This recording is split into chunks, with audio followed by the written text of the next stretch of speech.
فرزند زہرا یہ حالات برے ہیں۔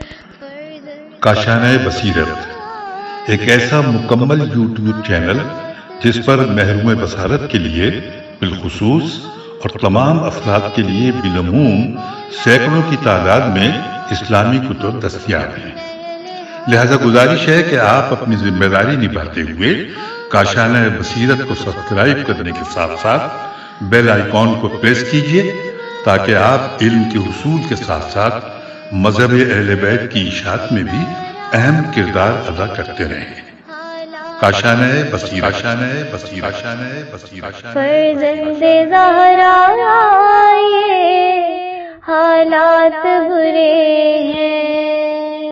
بسم اللہ الرحمن الرحیم۔ السلام علیکم سامعین، کاشانۂ بصیرت کا یوٹیوب چینل میں سیمی زوار ہم مل کر پڑھ رہے ہیں شرح نہج البلاغہ، کلام امیر المومنین علیہ السلام، تالیف آیت اللہ ناصر مکارم شیرازی، ترجمہ زیر نگرانی مولانا سید شہنشاہ حسین نقوی، پیشکش باب العلم دار التحقیق کراچی، والیوم 7۔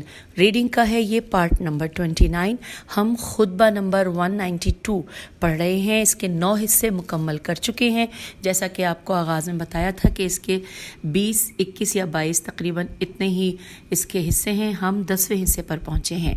10واں حصہ پڑھنے کے لیے ہم آغاز کریں گے صفحہ نمبر 373 سے۔ صرف 2 لائنیں یہاں پر عربی کی ہیں، باقی ہم اگلے صفحے پہ آ جاتے ہیں۔ اور 373 پیج پر 10ویں حصے میں عربی کا جو پیراگراف ہے اس حصے کا، اس کا آغاز اور اس کا اختتام کا پہلا لفظ، پہلا اور آخری لفظ آپ کی سماعتوں کی نظر۔ اس کے بعد پھر ہم ترجمہ پڑھیں گے۔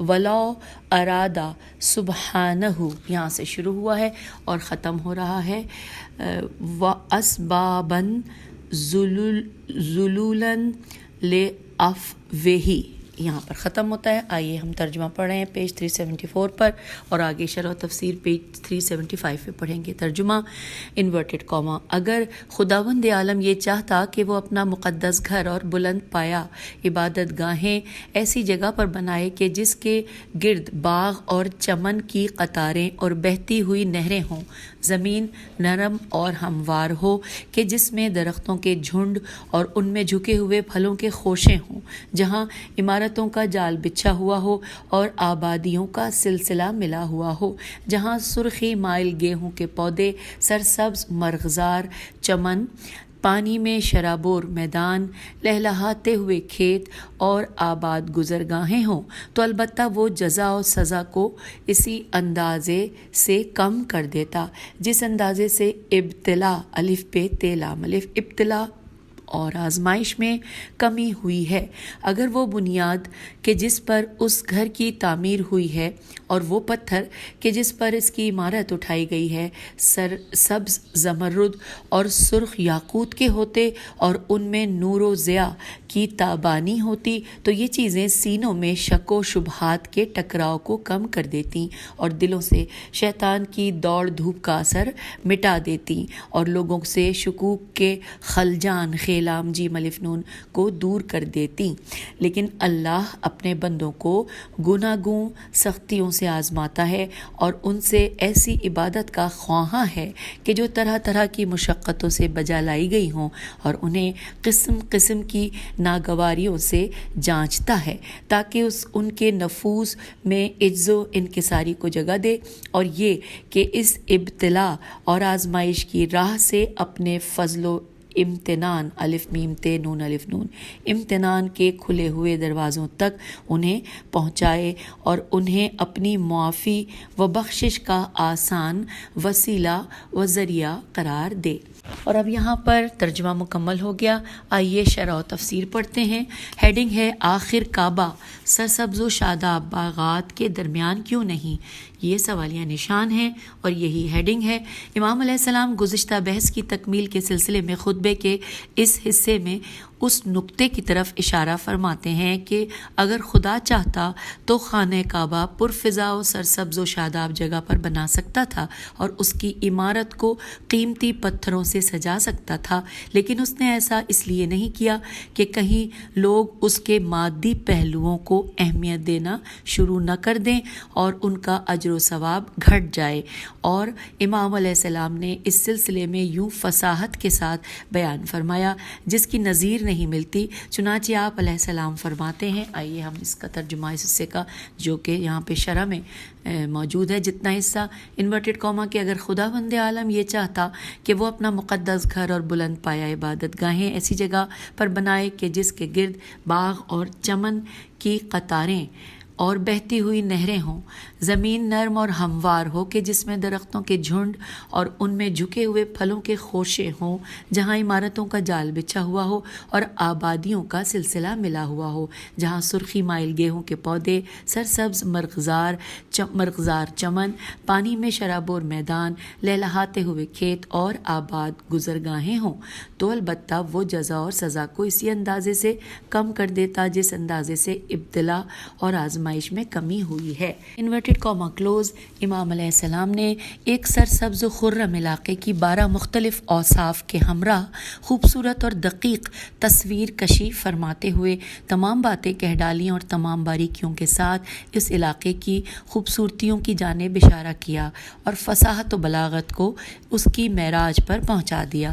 یقیناً اگر خانہ کعبہ کسی اچھی آب و ہوا والی پرفضا اور ایسی سرزمین پر واقع ہوتا جس کے اوصاف امام علیہ السلام نے بیان فرمائے تو وہ ایک اہم عوامی پارک میں تبدیل ہو جاتا اور لوگ سیر سپاٹے کی غرض سے وہاں جایا کرتے اور نتیجے میں حج کے اخلاقی اور تربیتی دروس بھلا دیے جاتے۔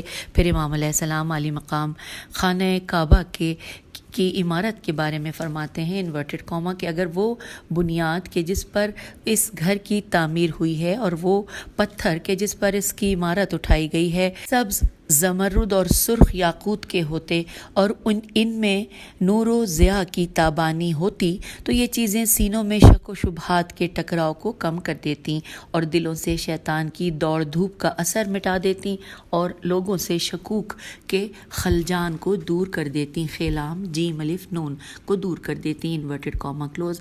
لکھا ہے یقیناً حج جیسا ایک نصاب ترتیب دیا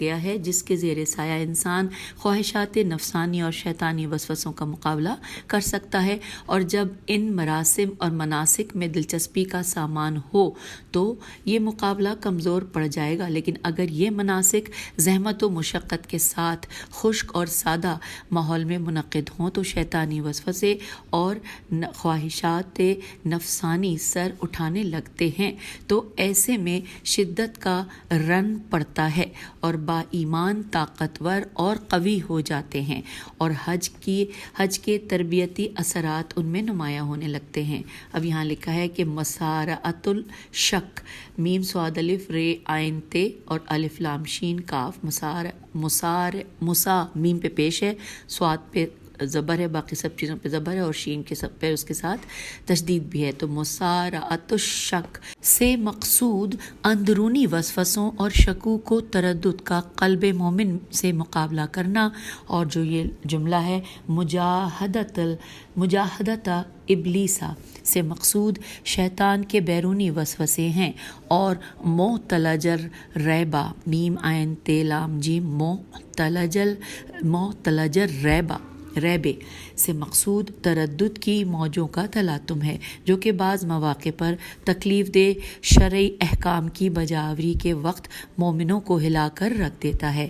پھر لکھا ہے کہ شک و ریب کی اگرچہ ایک ہی معنی میں تفسیر کی گئی ہے، لیکن کچھ ارباب لغت کے بقول ریب ایسے شک اور تردد کو کہا جاتا ہے جس پر سے بعد میں پردہ ہٹ جاتا ہے، جبکہ شک میں یہ امکان ہے کہ وہ جوں کا تو رہے، رفع نہ ہو۔ اس کے بعد امام علی مقام علیہ السلام ایک کلی نتیجہ اخذ کرتے ہوئے فرماتے ہیں انورٹڈ کاما، لیکن اللہ اپنے بندوں کو گناگوں سختیوں سے آزماتا ہے اور ان سے ایسی عبادت کا خواہاں ہے کہ جو طرح طرح کی مشقتوں سے بجا لائی گئی ہوں اور انہیں قسم قسم کی ناگواریوں سے جانچتا ہے تاکہ ان کے نفوس میں عجز و انکساری کو جگہ دے، اور یہ کہ اس ابتلا اور آزمائش کی راہ سے اپنے فضل و امتنان الف میم تے نون الف نون امتنان کے کھلے ہوئے دروازوں تک انہیں پہنچائے اور اسے اپنی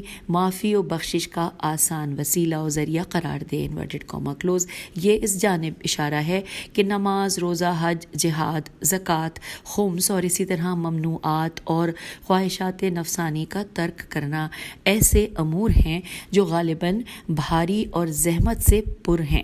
یہاں پہ بہاری بے ہے دو چشمی ہے الف رے چھوٹی ہے اور زحمت سے پر ہیں، تاکہ خدا کی اطاعت گزاروں کی صفیں نفس کے غلاموں سے جدا ہوں۔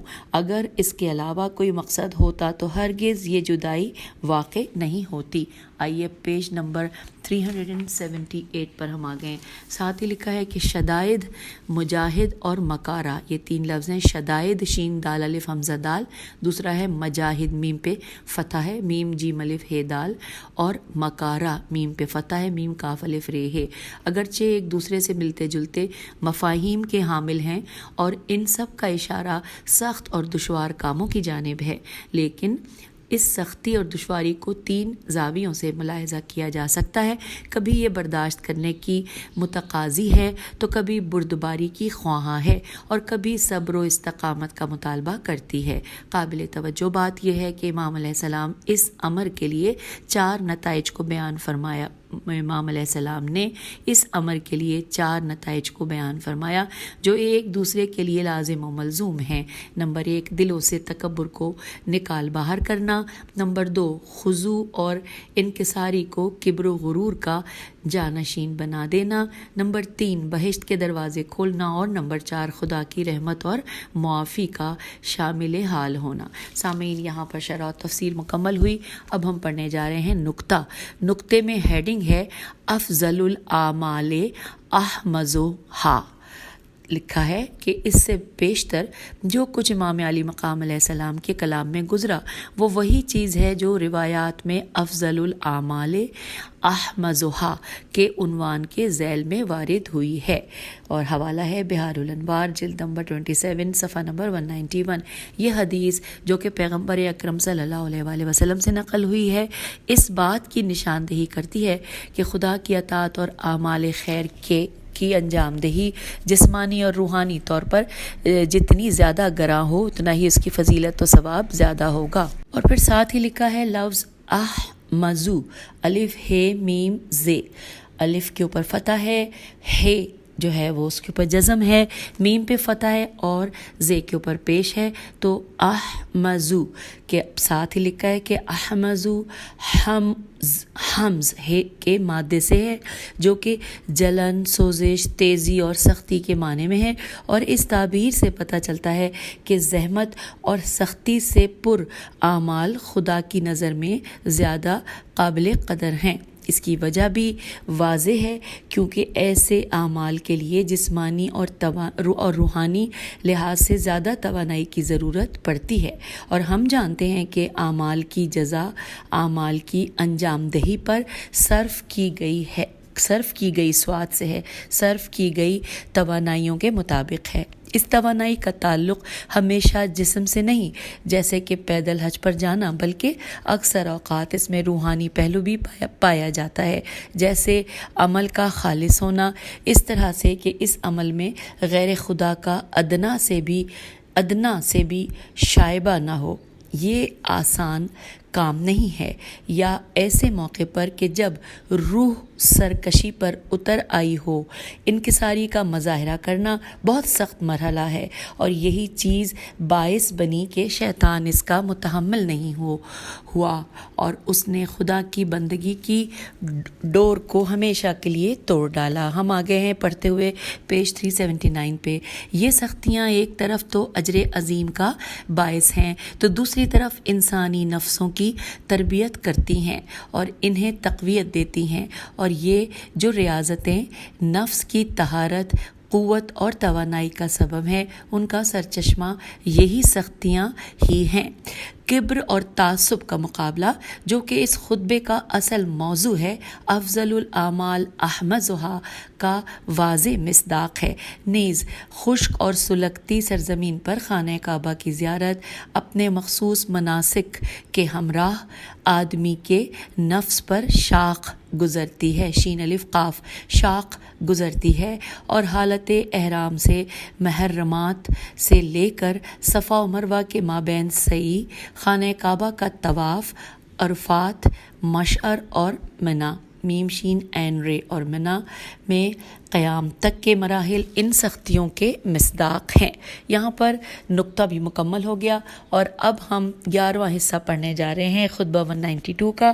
عربی کا حصہ کہاں سے کہاں تک ہے پیراگراف، آپ کی سماعتوں کی اس کا نظر ایک ایک لفظ لکھا ہے کہ فلاح اللہ فی عاجل بغی، یہاں سے سٹارٹ ہوا ہے اور ختم ہو رہا ہے توالی الکبری، یہاں پر ختم ہوتا ہے۔ ترجمہ ہم پڑھتے ہیں۔ دنیا میں سرکشی کی پاداش اور آخرت میں ظلم کی گراں باری کے عذاب اور غرور و تکبر کے برے انجام کے خیال سے اللہ کا خوف کھاؤ، کیونکہ یہ سرکشی، ظلم اور غرور و تکبر شیطان کا بہت بڑا جال اور بہت بڑا ہتھ کنڈا ہے، جو کہ لوگوں کے دلوں میں زہر قاتل کی طرح اتر جاتا ہے۔ نہ اس کا اثر کبھی رائے گاں جاتا ہے، نہ اس کا وار کسی سے خطا کرتا ہے، نہ عالم سے اس کے علم کے باوجود، اور نہ پھٹے پرانے چیتڑوں میں کسی فقیر بے نوا سے۔ یہی وہ چیز ہے جس سے خداوند عالم ایمان سے سرفراز ہونے والے بندوں کو نماز، زکوٰۃ اور مقررہ دنوں میں روزوں کے جہاد کے ذریعے محفوظ رکھتا ہے، اور اس طرح ان کے ہاتھ پیروں کی طغیانیوں کو سکون کی سطح پر لاتا ہے، ان کی آنکھوں کو عجز و انکساری سے جھکا کر نفس کو رام اور دلوں کو متواضع بنا کر رعونت اور خود پسندی کو ان سے دور کرتا ہے۔ نماز میں نازک چہروں کو عجز و نیاز مندی کی بنا پر خاک آلود کیا جاتا ہے، اور روزوں میں از روئے فرما برداری پیٹ سے مل جاتے ہیں، اور زکوٰۃ میں زمین کی پیداوار وغیرہ کو فقراء اور مساکین تک پہنچایا جاتا ہے۔ دیکھو کہ ان اعمال اور عبادات میں غرور کے ابھرے ہوئے اثرات کو مٹانے اور تمکنت کے نمایاں ہونے والے آثار کو دبانے کے کیسے کیسے فوائد مضمر ہیں۔ سامعین، یہاں پر انورٹڈ کاما کے ساتھ ہی اس حصے کا یعنی کہ 11ویں حصے کا ترجمہ مکمل ہوا۔ اب ہم پڑھنے جا رہے ہیں شرح و تفسیر۔ ہیڈنگ ہے غرور اور تکبر سے کوئی بھی محفوظ نہیں۔ آئیے تفصیلات جانتے ہیں۔ لکھا ہے امام علیہ السلام خطبے کے اس حصے میں دوبارہ خطبے کے اصلی ہدف یعنی کبر و غرور کی مذمت اور ان کے برے اثرات کی نشاندہی کی جانب آتے ہیں، لہٰذا امام علیہ السلام اس ہدف کو ایک اور دلچسپ انداز میں آگے بڑھاتے ہوئے عبادات، واجبات اور فرائض کی جانب آتے ہیں اور بتلاتے ہیں کہ یہ امور تکبر اور غرور کے آثار کو محو کرنے میں کتنے مؤثر ہیں۔ لکھا ہے امام علیہ السلام ابتدا میں تمہید کے طور پر ظلم و ستم کے برے اثرات سے متنبہ کرتے ہوئے فرماتے ہیں انورٹڈ کاما کہ دنیا میں سرکشی کی پاداش اور آخرت میں ظلم کی گراں باری کے عذاب اور غرور و تکبر کے برے انجام کے خیال سے اللہ کا خوف کھاؤ، انورٹڈ کاما کلوز۔ اس کے بعد اس تنبیہ کے لیے ایک واضح دلیل لاتے ہوئے مولا فرما رہے ہیں انورٹڈ کاما کیونکہ یہ سرکشی، ظلم اور غرور و تکبر شیطان کا بہت بڑا جال اور بہت بڑا ہتھ کنڈا ہے کہ جو لوگوں کے دلوں میں زہر قاتل کی طرح اتر جاتا ہے، نہ اس کا اثر کبھی رائے گاں جاتا ہے، نہ اس کا وار کسی سے خطا کرتا ہے، نہ عالم سے اس کے علم کے باوجود، اور نہ پھٹے پرانے چیتڑوں میں کسی فقیر بے نوا سے، انورٹڈ کاما کلوز۔ وہ تین امور جن سے امام علیہ السلام اس کلام کے آغاز میں خبردار کر رہے ہیں، ان میں سے بعض جیسے کہ ستم یعنی حد سے نکل جانا اور تکبر دونوں ایک دوسرے کے لازم و ملزوم ہیں۔ متکبر لوگوں کی نظروں میں فقط ان کی اپنی ذات ہوتی ہے اور اسی لیے ان کی نظروں میں دوسروں کے حقوق کی کوئی وقت نہیں ہوتی ہے اور ظلم و ستم کرنے پر اتر آتے ہیں۔ یہ سارے زہر قاتل ہیں اور شیطان کے خطرناک پھندوں میں سے ہیں، جن سے بجز اولیاء خدا اور نیک بندوں کے کسی کو چھٹکارا حاصل نہیں ہے۔ پھر لکھا ہے فما تک دی ابدن کا جملہ، اچھا میں اس کی ہجے کر دوں، فے میم الف تے کاف دال چھوٹی ہے، فے میم کے اوپر فتح ہے، تے پہ پیش ہے، کاف پہ جزم ہے اور دال کے ساتھ زیر ہے، تو فما تک دی ابدن الف بے دال، الف پہ فتح، بے پہ فتح اور دال کے اوپر 2 فتح کا جملہ اس تنبیہ کے عمومی ہونے کی جانب اشارہ ہے۔ کہیں کوئی عالم یہ خیال نہ کرے کہ وہ فقط اپنے علم و دانش کے ذریعے سے شیطان کے اس دام میں پھنسنے سے محفوظ رہ پائے گا، یا کوئی فقیر اپنے فقر کے توسط سے شیطان کے آسیب سے محفوظ رہ پائے گا۔ بلا استثناء جو بھی ظلم، ستم اور تکبر سے آلودہ ہوگا اس کا انجام برا اور تاریک ہوگا۔ اس کے بعد امام علیہ السلام عالی مقام اسلامی عبادات کا ذکر کرتے ہیں اور ان میں سے بہت سی عبادات کی جانب اشارہ کرتے ہوئے کبر و غرور کے آثار کو محو کرنے اور تواضع اور انکساری کی روح کو زندہ کرنے کے سلسلے میں ان کی تاثیر کو بیان کرتے ہیں اور فرماتے ہیں مولا انورٹڈ کاما کہ یہی وہ چیز ہے جس سے خداوند عالم ایمان سے سرفراز ہونے والے بندوں کو نماز، زکوٰۃ اور مقررہ دنوں میں روزوں کے جہاد کے ذریعے محفوظ رکھتا ہے اور اس طرح ان کے ہاتھ پیروں کی طغیانیوں کو سکون کی سطح پر لاتا ہے، ان کی آنکھوں کو عز و انکساری سے جھکا کر نفس کو رام اور دلوں کو متواضع بنا کر رعونت اور خود پسندی کو ان سے دور کرتا ہے۔ Inverted comma close. امام علیہ السلام کے کلام کا یہ حصہ اس جانب اشارہ ہے کہ ان عبادتوں کا ایک اہم فلسفہ تکبر و غرور کے اسباب کا قلقمہ کرنا ہے، جو کہ ظلم و جارحیت کی کوکھ ہیں، کاف واو کے ہے کوکھ ہیں۔ نماز کے مکمل آداب اور ارکان انسان کو انکساری کی دعوت دیتے ہیں۔ خدا کے حضور ایک عاجز بندے کی مانند کھڑے ہونا، اس کے بعد رکوع اور سب سے اہم سجدہ ایک جانب انسان کے وجود کے اندر عاجزی کی روح پروان چڑھاتے ہیں اور دوسری جانب اسے ہر قسم کے گناہوں سے روکتے ہیں۔ اس کے بعد ہم یہاں پر یہ بھی دیکھ رہے ہیں کہ عربی کا ایک سورہ عنکبوت کی آیت نمبر 45 کا ذکر ہے، ترجمہ کہ بے شک نماز بے حیائی اور برائی سے روکتی ہے، اور پھر ساتھ ہی آگے لکھا ہے کہ اسی طرح زکوٰۃ جو کہ ضرورت مندوں اور محتاجوں کی نسبت اعزاز اور احترام ہے، الف عین ز الف ز اعزاز اور احترام ہے، صاحب ثروت افراد کی روح اور جان سے تکبر اور غرور کو محو کرتی ہے، اور نیز روزہ جو کہ انسان کو فقراء اور ضرورت مندوں کی صف میں کھڑا کرتا ہے، تکبر اور غرور کو کچل ڈالتا ہے۔ اگرچہ ان عبادات کا فلسفہ اسی میں منحصر نہیں ہے، لیکن ان کی حکمتوں میں سے ایک یقیناً یہی ہے جس کی جانب یہاں امام علیہ السلام نے اشارہ فرمایا ہے۔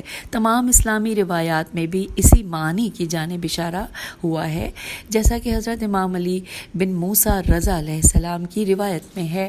انورٹڈ کاما ترجمہ نماز کا فلسفہ خداوند متعال کی ربوبیت کا اقرار کرنا، ہر قسم کے شرک کی نفی کرنا اور خداوند جبار کے حضور تواضع اور انکساری کے ساتھ تسلیم کا پیکر بن کر کھڑا ہونا ہے۔ Inverted comma close. حوالہ ہے وسائل الشیعہ جلد نمبر 3 صفحہ نمبر 4۔ ساتھ ہی لکھا ہے کہ کتاب الصلاۃ باب و جوب جیم واو بے، پھر باب جوب الصلاۃ حدیث نمبر 7۔ آگے چلتے ہیں۔ پھر ساتھ ہی لکھا ہے کہ تواضع اور زکوٰۃ یہ ہم نے پڑھ لیا. پھر لکھا ہے کہ زکوٰۃ کے فلسفے کے بارے میں انہی امام علیہ السلام سے منقول ہے. ترجمہ: زکوٰۃ کی ادائیگی آسودہ افراد کے لیے واعظ و نصیحت اور عبرت کا درس ہے تاکہ وہ اس کے ذریعے اپنے روز آخرت کے فقر اور محتاجی سے آشنا ہو جائیں. یہاں پر حوالہ ہے مذکورہ ماخذ جلد نمبر 6 اور صفحہ نمبر 5. ساتھ ہی لکھا ہے کتاب الزکوٰۃ کا جو کہ ابواب ہیں ما یجب فی وما تستحب باب 1 حدیث نمبر 7. پھر لکھا ہے کہ نیز انہی امام علیہ السلام سے روزے کے فلسفے سے متعلق منقول ہے. ترجمہ: کہ روزے کا فلسفہ یہ ہے کہ لوگ بھوک اور پیاس کا احساس کریں تاکہ وہ عاجز اور فرما بردار بن جائیں. انورٹڈ کاما کلوز ہو گیا. حوالہ ہے کتاب من لا یحذر الفقی جلد نمبر 2 صفحہ نمبر 73 حدیث نمبر 1767. اس کے بعد امام علی مقام علیہ السلام گفتگو کو جاری رکھتے ہوئے درج بالا جملوں میں نماز، روزہ اور زکوٰۃ سے متعلق اجمالی بیان کو تفصیل کے ساتھ بیان فرماتے ہیں. آئیے پڑھتے ہیں. لکھا ہے انورٹڈ کاما میں کہ خدا نے نماز کو واجب کیا کیونکہ اس میں نازک چہروں کو عجز و نیاز مندی کی بنا پر خاک آلود کیا جاتا ہے اور روزوں میں عذرو فرما برداری پیٹ سے مل جاتے ہیں اور زکوٰۃ میں زمین کی پیداوار وغیرہ کو فقراء اور مساکین تک پہنچایا جاتا ہے. Inverted comma close. جو کچھ اوپر بیان ہوا ہے وہ یقیناً اہم اسلامی عبادات کی حکمتوں کا کچھ حصہ ہے، اس لیے کہ عبادتوں کے اہم فلسفے ہوتے ہیں جن میں سے ایک اہم ترین فلسفہ عاجزی و انکساری اور تکبر و غرور کے ساتھ مقابلہ ہے.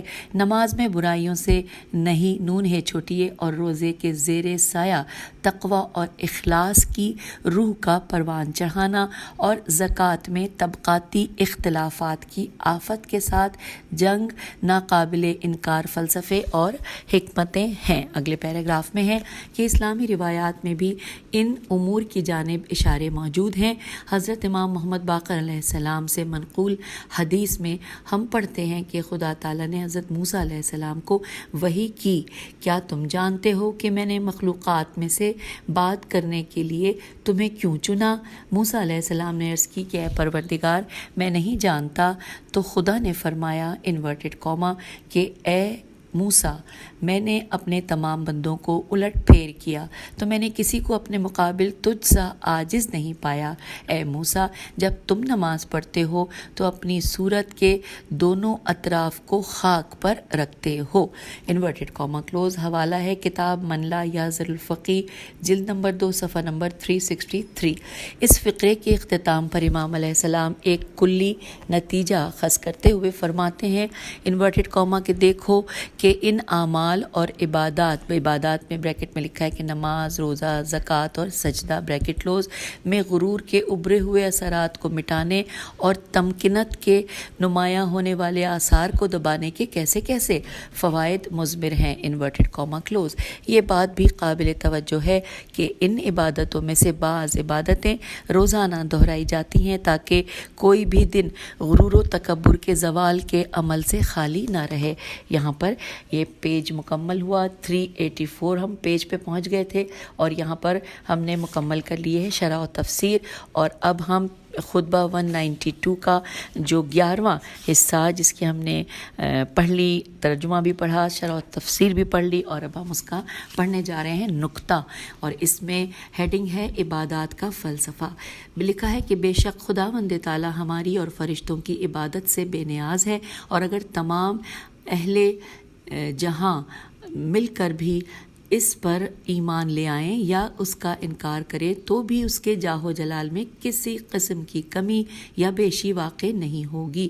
اور پھر یہاں پر سورہ ابراہیم کی آیت نمبر 8 کا ترجمہ پڑھنے جا رہے ہیں انورٹڈ کاما کہ اگر تم اور وہ سب کے سب لوگ جو زمین میں ہیں کفر کرنے لگیں تو بے شک اللہ ان سب سے یقیناً بے نیاز لائق حمد و ثنا ہے. Inverted comma close. نیز ارشاد ہوتا ہے سورہ آل عمران کی آیت نمبر 97 ترجمہ انورٹڈ کاما اور جو اس کا جو اس کا منکر ہو تو بے شک اللہ سب جہانوں سے بے نیاز ہے، انورٹڈ کاما کلوز۔ یہ ہم نے سورہ آل عمران کی آیت نمبر 97 کا ترجمہ پڑھا۔ پھر لکھا ہے کہ جس کے پاس جو کچھ بھی ہے وہ ذات پاک پروردگار کی برکت سے ہے، لہٰذا مخلوق کوئی ایسا کام ہی نہیں کر سکتی جس سے خالق کی عظمت میں اضافہ ہو۔ اور یہاں سے ہم بخوبی یہ نتیجہ اخذ کر سکتے ہیں کہ احکام اور عبادات کا فلسفہ اور فائدہ خود بندوں کے لیے ہے۔ عبادتوں کا ایک مشترک فلسفہ اور ایک خاص فلسفہ ہے۔ عبادتوں کا مشترک فلسفہ خدا کے حضور عاجزی اور انکساری کا اظہار کرنا اور تکبر، غرور اور سرکشی کے بتوں کو توڑنا ہے۔ مزید یہ کہ عبادتیں انسان کو خدا کی یاد دلاتی ہیں اور اس کے قلب و روح کو زندہ رکھتی ہیں اور غفلت اور بے خبری کے آثار کو مٹا دیتی ہیں، اور یوں عبادتیں انسان کو ہمیشہ عبودیت اور بندگی کی راہ پر گامزن رکھتی ہیں۔ اس کے علاوہ ہر عبادت ایک خاص فلسفے کی حامل ہوتی ہے۔ نماز برائیوں سے روکتی ہے اور روزہ خواہشات نفسانی کے خلاف جنگ میں تقویت کا باعث بنتا ہے۔ زکوٰۃ طبقاتی اختلاف کو یا تو ختم کر دیتی ہے یا پھر اس میں کمی کا باعث بنتی ہے۔ پھر لکھا ہے کہ اور حج مسلمانوں کی صفوں میں اتحاد اور اسلام کی قدرت اور توانائی کا باعث بنتا ہے۔ اسلامی روایات میں احکام کے فلسفے کے باب میں ان تمام امور کی جانب اشارہ ہوا ہے۔ حوالہ نوٹ کیجیے، کلمات قصار نہج البلاغہ کلمہ 252 کی جانب رجوع کیا جائے۔ ہم یہاں پر پہنچ گئے تھے پیج 386 پر، اور یہاں پر ہم نے یہ نقطہ بھی مکمل کر لیا ہے۔ خطبہ 192 کے 11ویں حصے کو ہم مکمل پڑھ چکے ہیں، جان چکے ہیں۔ یہاں پر ہم آپ سے اجازت چاہیں گے کیونکہ اگلی نشست میں ہم 12ویں حصے سے پڑھنے کا آغاز کریں گے۔ اجازت دیجیے، خدا حافظ، فی امان اللہ۔